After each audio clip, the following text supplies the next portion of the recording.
Welcome, friends. It is officially fantasy football season. We have finished week one. I'm your host, John David Brake, bringing you a very last-second video, trying to get this in before the end of the Thursday night football games, which I'm watching over on my TV. It's been a very interesting week. I almost didn't want to do one just because of, society completely falling apart at the seams. But you know what? We need things to distract us, like fantasy football. However, the news was grim for a lot of us last week in week one as the NFL wrapped up. Let's go to the scores from week one in the LEG. And boy, oh boy, it did not look good. We have a total beatdown. Oh, Barris. Barris gets the win. 137 to 120 over the defending champs, myself, the lowest score this week. Brock Purdy was the only lone star. Chris Boswell, when your kickers are on that screen, that's not a good sign. Patrick Mahomes had a good game. So did Travis Etienne. Barris gets the win. Dak Street Boys beats the Dong Bags, Vitamin Waters and Dong Bags. Brock Bowers might be hurt for Mickey Boy, and not a good outing for Burrow, but Jackson Smith and Jigba, a good outing for Dak Street Boys, despite Bo Nix only scoring 8 points. And Rock Ya Bitches falls to Nick Shook, 175 points for Nick Shook. Lamar Jackson and Garrett Wilson and Emeka Ibuka, I told you that was going to be a good play, overcame Daniels and Samuel. Brian Thomas Jr. only 9 points for Plow. Dan Nickel gets the win, 165-148 over Modelo Virus, thanks to Jalen Hurts. And Lamb and Cook had a nice game there. Not a good game if you're an A.J. Brown owner. 1 point for Jable. He had Justin Herbert starting with 38 points and C-Mac and still lost. And the biggest score of the week, John Dahlgren upsets Anurag. And Anu is without George Kittle for at least 4 weeks. Derrick Henry had 33 points, Puka 25, but Josh Allen, 48 points. Bijan Robinson, 26 points. What a showing for John. Purdy Little Liars also beat Joe Murdoch. I thought Joe was going to win this one, but Nico Collins and Scary Terry only 10 points combined for Joe. Not good. And Zay Flowers, when he scores 30 points, it's hard to lose there for Abalash, and he gets the W. So, you know what? I had a whole monologue that I thought I was going to do, but you know what? Let's just cut to the chase. Let's go to the week 2 matchups. We're going to pick the winners here. No special guests. Let's go to the matchups. We've got JD's Pokemon Gotta Catch 'Em All. Pokemon Gotta Catch 'Em All taking on the red hot John Dahlgren in this week 1 matchup. John Dahlgren is favored to win by Yahoo. By the way, last week, Nesson went 4-2. Yahoo was 3-3, and I was 2-4 on the picks. Not very good outing, so I didn't do a very good job. So there you go, Alan Nesson ahead of the curve. As we do every week, we break down those starting rosters as of right now as I'm doing this video to see who has the advantage and the keys to victory. Let's go over to Dahlgren's roster first. Let's see what happened here. Obviously, you got Josh Allen on your team. You're always going to have an advantage there. That's going to be the key for Dahlgren here going out forward, because Josh Allen can put up 40, 50 points every once in a while, but then he can have some stinkers. And he plays the Jets this week, and the Jets actually didn't look too bad. So Josh Allen's my key to win. With wide receivers, I'm not crazy about Judy and Myers. I do like Bijan Robinson in the running back. That's an advantage here, but not so much Aaron Jones. Kind of wondering what he's going to do there in Minnesota, splitting with Jordan Mason. Trey McBride, solid. Give the advantage here, tight end.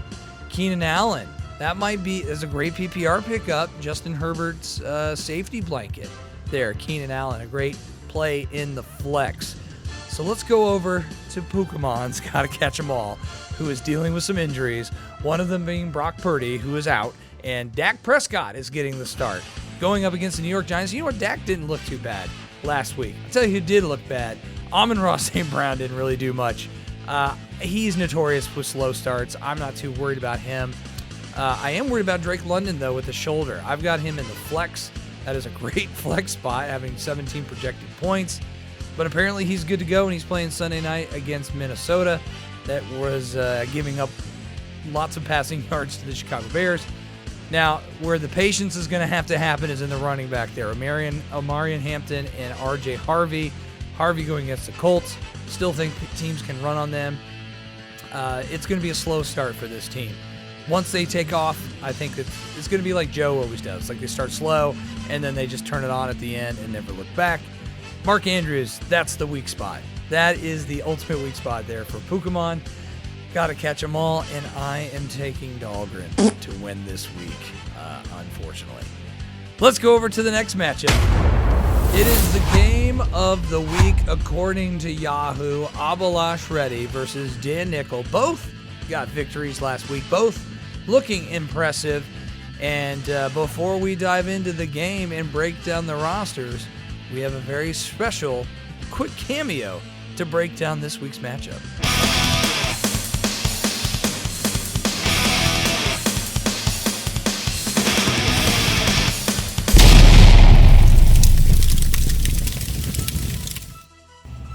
What up, LEG?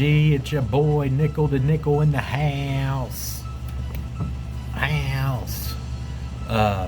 This week's matchup's going to be between me and Abalash.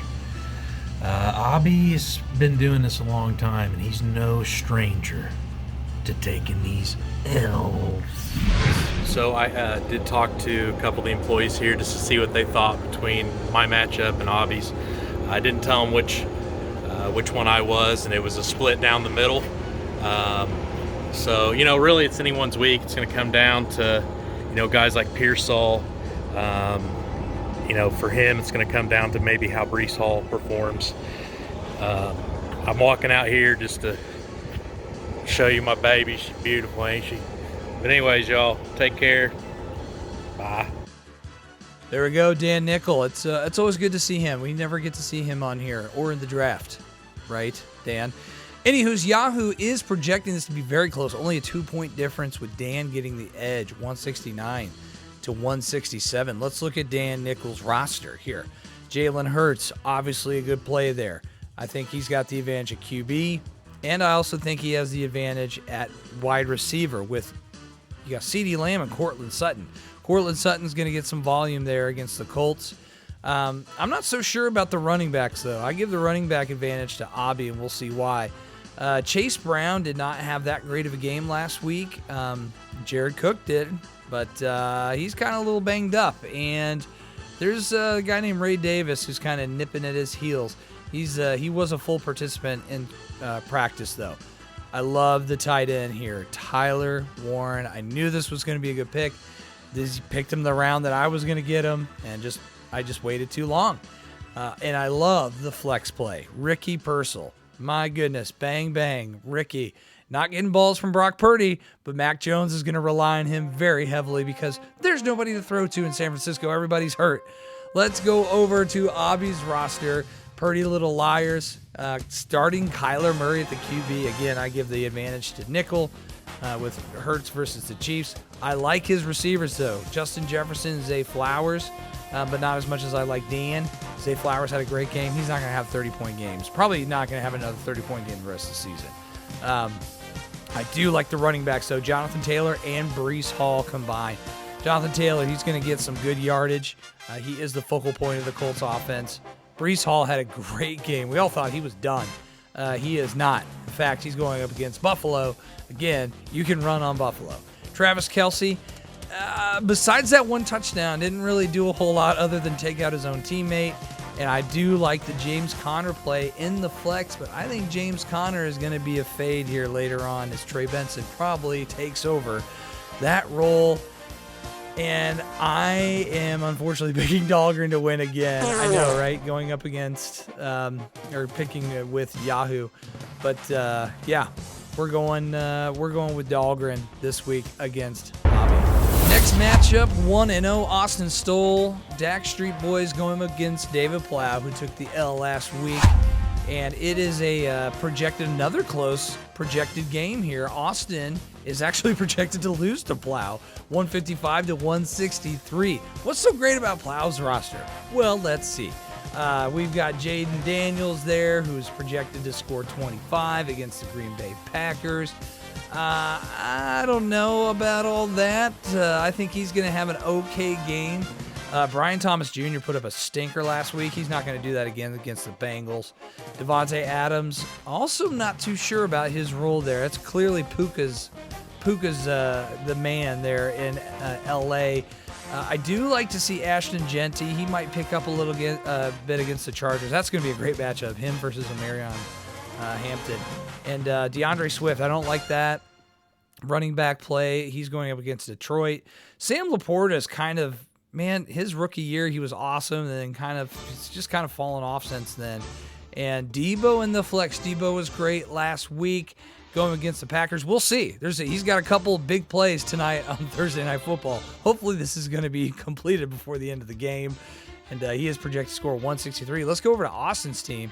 Caleb Williams getting the start for the Bears. Interesting. Against Detroit.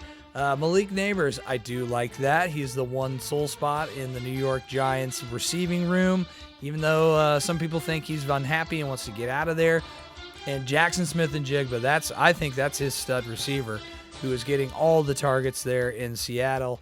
And I do like Bucky Irving there at running back, but not so much Henderson. I don't think Henderson's really taken over this Patriots backfield just yet. I think it's a little premature to start him for the Patriots. Dallas Goedert is also hurt. I give Plow the advantage of tight end over Dallas just because there's a lot of mouths to feed in Philadelphia, and he's got a knee thing going on. He didn't practice Thursday, so we'll see what happens. What a great flex play, though, having DK Metcalf in the flex for the Pittsburgh Steelers. Aaron Rodgers, stud receiver there. But who knows? Calvin Austin might be the guy there. Everyone says he's the next Randall Cobb. I don't buy it. I also don't buy that Plow's going to win this week. I'm taking Austin to win, and it is going to be close. I think this Thursday night game is going to hurt Plow. I think Washington's not going to put. All right, let's move over to 2 vitamin waters and dong bags versus also 1-0 Adam Barris getting the big win last week. Just what an awful game that was. Mick is projected to score more points than any team this week. He's 0-1. Why is he going to score this much? Well, let's check out the roster for Mickey Boy over here as we see starting at quarterback. Joe Burrow had a bad game last week. That's not going to happen this week against Jacksonville. The real big question mark is Tyreek Hill. I wouldn't even start Tyreek Hill right now, especially, even though he's going up against the Patriots, whose defense isn't that great. It's a mess there in Miami. And George Pickens, he also is kind of just developing some rapport with Dak. That's slow goings for Mick, but I love the running backs at Gibbs and Williams. Kyron Williams obviously proved that he is still a bell cow running back and is getting those red zone carries as well. In the end zone, Brock Bowers. Oof, we are waiting on some news from Brock Bowers at the tight end spot. He did not practice Thursday. He might not play. There's a lot of question marks seeing if he comes in. He's got a knee injury last week he's still dealing with. And Jamal Williams in the flex. I don't know about the flex play there for Jameson Williams against the Bears, I guess. I mean, he's always just kind of boom or bust. But hey, that's what flex plays are. Let's go over to Adam Barris's roster. He had a great performance from Patrick Mahomes. He's going against Philadelphia. I think Mahomes is going to put up another great performance. And obviously his number 1 overall draft pick, Jamar Chase, he is not going to have a stinker like he did last week. Boy, did he cost a lot of people not only some games in fantasy football, but betting. And Ladd McConkey, kind of non-existent really last week. We'll see how he performs. I mean, 13 points is good, but didn't find the end zone. And I do like the running backs, but not as much as Mix.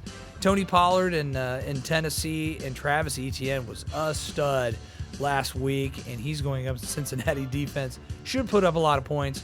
Zach Ertz in the tight end.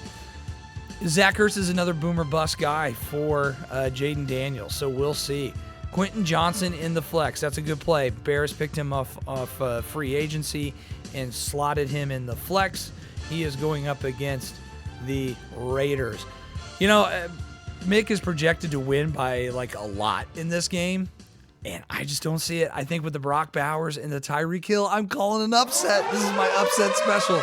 I'm taking Barris to go 2-0 and to beat Mickey Boy. I picked him last week, and I regretted that. He should have won last week. Here's a shocking matchup that shook the LEG. That's right, Nick Shook putting up tons of points last week, starting 1-0. He's going up against Jabel Soul, who is 0-1. And this is also projected to be a very close game. And Nick Shook, boy, I called it. That Emeka Ibuka pickup was prime. Good on you, Shook. Shook's got a good team. You guys need to look out for Shook this year. Let's look at his roster first. Starting Lamar Jackson at the top. Probably going to be MVP. It's either going to be him or Josh Allen. Garrett Wilson there, run at the wide receiver with Jalen Waddle. And I think Jalen Waddle, even though he's kind of banged up with the whole Tyreek Hill situation, who else is Tua going to throw to, you know? He only put up 7 points last week, but I think he's going to put up some points against the Patriots. Injury pending. Now, I love Shook's running backs. He has some probably the best 2 running backs in the league. Sounds familiar last year, having 2 stud running backs. Saquon Barkley against the Chiefs. Josh Jacobs on the Thursday night game against Washington. We'll see how that shakes up. Josh Jacobs, he can be touchdown dependent at times. He doesn't get a whole lot of balls out of the backfield. Not really a PPR guy, but he is their every down back. I do like at the tight end, TJ Hawkinson, going up against the Atlanta Falcons. TJ was non-existent last week. I think that changes against Atlanta. And then the flex, that's a huge flex play right there, having Emeka Ibuka there on Monday night against the Houston Texans. Let's go over to Jabel, who also has a decent roster. They just weren't able to pull it out last week. Can he do it this week? We'll see, with Justin Herbert going against the Raiders on Monday night. Man, that game's at 10 p.m. Woof. Justin Herbert, looks like they're letting him just toss the ball, man. But here's the big question mark. A.J. Brown, is he going to put up another 1.5 point game? No, I don't think so. I think they're going to feed him immensely against the Chiefs. T. Higgins, though, against the Jacksonville Jaguars, he's still second fiddle to Jamar Chase, and Chase Brown also takes balls out of the backfield. I think he'll probably be in double digits against Jacksonville. Who knows? It could get out of hand, and they just run the ball a lot. Christian McCaffrey. Now, Christian McCaffrey, he is a stud. He looks healthy. However, everyone else, it's like Bizarro World. Everyone else is hurt in San Francisco. Kittle, Purdy, Ayuk. I mean, you name it. There's 0 weapons. It's him and Ricky Pearsall. So are they going to stack the box? Or are they going to force Mac Jones to throw? We will see. But I still think Christian McCaffrey is going to get a ton of targets out of the backfield. A lot of dump-offs from Mac Jones. And Jordan Mason, that's an interesting play there, the running back too, because he is the running back too in Minnesota. But in a lot of ways, he outperformed Aaron Jones last week, even though Jones had more points because of all the receiving. Jordan Mason's really their running back, and Aaron Jones gets all the balls out of the backfield. I don't like the tight end play for Tyler Kraft. He may have a decent game against Washington. I mean, Tyler Kraft was like kind of a sneaky radar pick. I do like the flex for Marvin Harrison Jr. there against Carolina. I think the Shookster's going to take it again this week. I think Shook is going to be 2-0 for the first time in a long time. Final game of the week. 2 0-1 teams looking to rebound after some disappointing outings. Anurag versus Joe and Dr. Reddy. Quite the points outburst. Unfortunately, he was up against the highest scoring team last week. He has scored the most points at 0-1, so he is right there at 7th place in the league. I want to look at his roster because I do have some questions moving forward. We all know about Travis Hunter there at the defensive back spot, and they keep saying they're going to put him in the slot, and he's not going to play cornerback that long. However, he's still listed as both a cornerback and a wide receiver. So, again, cheat code initiated. Wasn't that great last week. It's still good for a defensive back, especially if you're getting 9 points out of your DBs. But we could see double-digit production out of that slot every single week with some potential booms. Cheat code initiated here. Drake May, I don't like the QB Drake May there. Puka Nacua, I like that. And I like Tet. That's a good wide receiver combo there. Tet, though, is going to be boom or bust all week, especially if the quarterback play, if Bryce Young's going to play like the Bryce Young, not from last year, but the one we've come to know. I do like Derrick Henry there. That's obviously King Henry is still just dominating and running over people. Now, the only thing with Derrick Henry, though, is if the Baltimore Ravens get behind in the game, he kind of disappears a lot. That only happened a few times last season. But they're going up against Cleveland. Cleveland looked tough, but it's Cleveland. And I think Derrick Henry's going to do just fine and do about a 20. He's projected to score almost as many points as Drake May. J.K. Dobbins, big question mark here because of R.J. Harvey lurking. Now, he is still the number one running back there. He's going to get a lot of touches. He is going up against the Colts. He still can run on the Colts. How long is J.K. going to be the guy in Denver? I don't think it's going to be very long. Neither does anybody else. Man, what a play last year there at the tight end spot for Juwan Johnson. He went off last week. He's going up against San Francisco. New Orleans is very hit or miss. I don't think he's going to have another huge game, but I like him. Maybe probably get about 10 points there in New Orleans. And at the slot, here's another question mark. Kenneth Walker.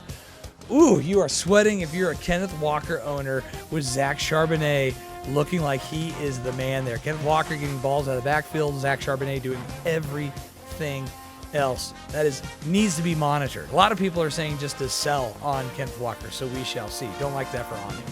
Let's go over to Joe's team, Baker Mayfield. Again, he won me the championship last year. He is doing amazing things in Tampa Bay. He's going up against Houston. I like that start. Speaking of Houston, Nico Collins is getting the start. He also had a bad game last week. Him and Terry did not have a very good game last week.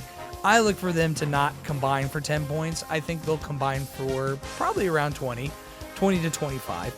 It's not going to be there yet, especially with Terry McLaurin with all the contract stuff. But I think eventually these guys will turn it on. I actually give the advantage to Anu here. And also, I'm split on the running backs with Devin Achane against New England. Alvin Kamara, he's still a viable player in New Orleans, and there's going to be a lot of dump-offs. So he's a PPR machine. I like the running back combo more on Joe's team. Now, Evan Ingram. What is going on with Evan Ingram? He's got a calf issue. He only got 5 points last week. He's going against the Colts. He's probably spending more time putting out another rap video. I don't like that play at tight end, but what are you going to do? You're playing the Colts. And the fact that he's playing Chuba Hubbard in the flex, that means he's got some pretty good running backs. Joe always does. Has good running backs. I love that play in the flex for Chuba Hubbard. I'm taking Joe this week. I am taking Joe this week to win. I think it's going to be close, too. I think there's going to be a lot of bad production on Anu's team, but Travis Hunter's going to have himself a game, and that's going to keep him in it. And that's just going to be the story all season, and I'm going to hate it. I really am going to hate it. Well, there is the rundown for the week 2 matchups, I should say. Thank you for tuning in as always and staying engaged in the league. Be sure to like and subscribe to the LEG channel if you get a second. Smash that like button. And we will see you on the next video. Good luck to you gentlemen this week on LEG.